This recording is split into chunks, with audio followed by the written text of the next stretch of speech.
মধ্যপ্রাচ্যে আবারও বাড়ছে উত্তেজনা। ইয়েমেনের হুথিদের সৌদি আরবে হামলার পর নতুন করে জটিল সমীকরণের মুখে পড়েছে অঞ্চলটি। এই পরিস্থিতিতে যুক্তরাষ্ট্র ইরান সংঘাতে পাকিস্তানও জড়িয়ে পড়তে পারে এমন আশঙ্কা প্রকাশ করেছেন বিশ্লেষকরা।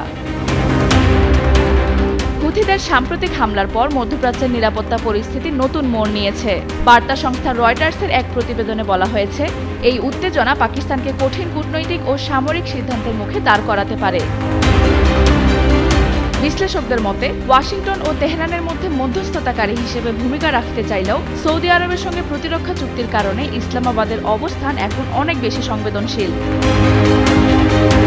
গত বছর সৌদি আরবের সঙ্গে পারস্পরিক প্রতিরক্ষা চুক্তি সই করে পাকিস্তান। সেই চুক্তির আওতায় বর্তমানে হাজার হাজার পাকিস্তানি সেনা এবং যুদ্ধবিমান স্কোয়াড্রন সৌদি আরবে মোতায়েন রয়েছে। ফলে সৌদি আরবের নিরাপত্তা হুমকির মুখে পড়লে পাকিস্তানের ওপরও চাপ বাড়তে পারে।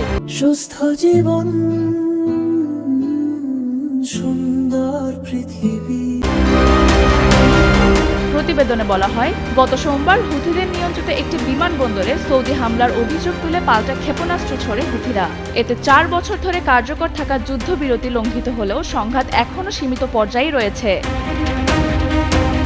তবে পাকিস্তানের এক জ্যেষ্ঠ কর্মকর্তা রয়টার্সকে বলেছেন, ইসলামাবাদের শীর্ষ নেতৃত্ব ইরানকে স্পষ্টভাবে জানিয়েছে, সৌদি আরবের ওপর হামলাকে পাকিস্তানের ওপর হামলা হিসেবে বিবেচনা করা হবে এবং এটি তাদের জন্য রেড লাইন।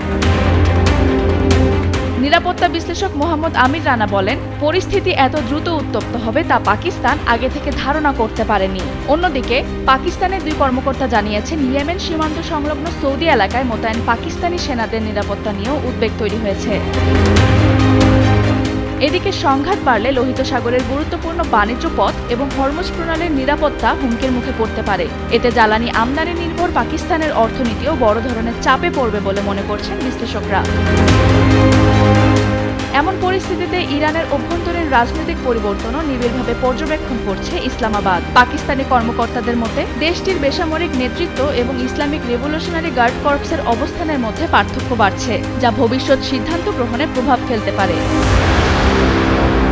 এরই মধ্যে ইরানের একটি উচ্চ পর্যায়ের প্রতিনিধি দলের ইসলামাবাদ সফর পিছিয়ে যায়। পরে স্বরাষ্ট্রমন্ত্রী এসকান্দার মোমেনির নেতৃত্বে প্রতিনিধি দল নির্ধারিত সময়ের 2 দিন পর পাকিস্তানে পৌঁছায়। আলোচনায় যুক্তরাষ্ট্র ইরান সমঝোতা এবং আঞ্চলিক নিরাপত্তা পরিস্থিতি গুরুত্ব পায় বলে জানা গেছে।